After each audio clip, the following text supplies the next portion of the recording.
Selamat datang ke Majlis Berbuka Puasa Sabah FC bersama dengan Asnaf di Perkarangan Pejabat Sabah FC di Likas.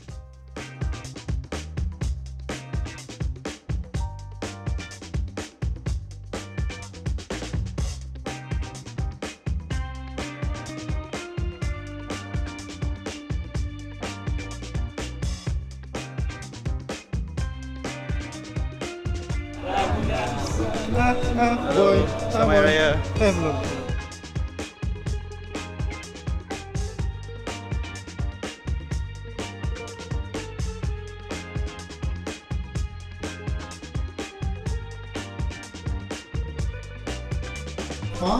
Kepada anak-anak Asnaf Kampung Baru Luyang yang kita raikan pada hari ini ya.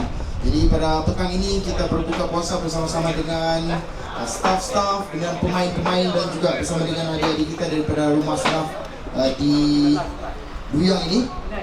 Dalam beberapa minit sahaja lagi waktu berbuka puasa, kambing di sana pun sudah menunggu.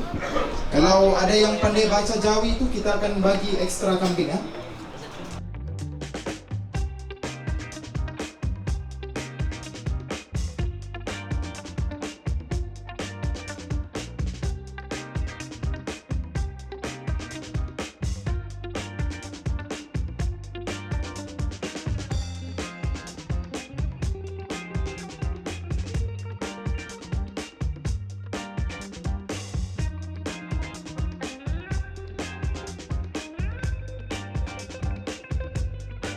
Ini lagi, kau tengok bola juga kan?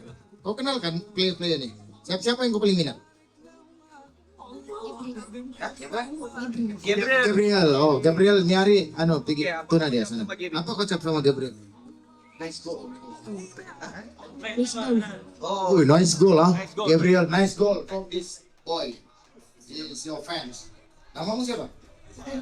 Adrian. Oh, Adrian Gabriel. Adrian. This is Adrian. Ya, ya. Siapa lagi yang ada minat player? Oh, siapa nama? Aidil. Siapa kau minat kalau player Sabah?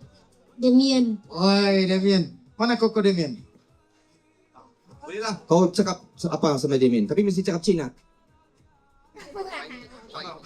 Apa kau mau cakap sama Demian?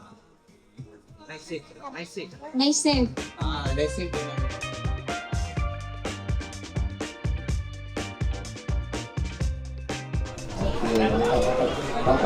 Wow, ayam goreng, ayam merah.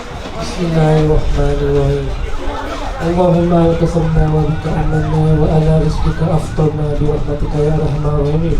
Allahumma barik lana fima razaqtana wa qina adzaban nar.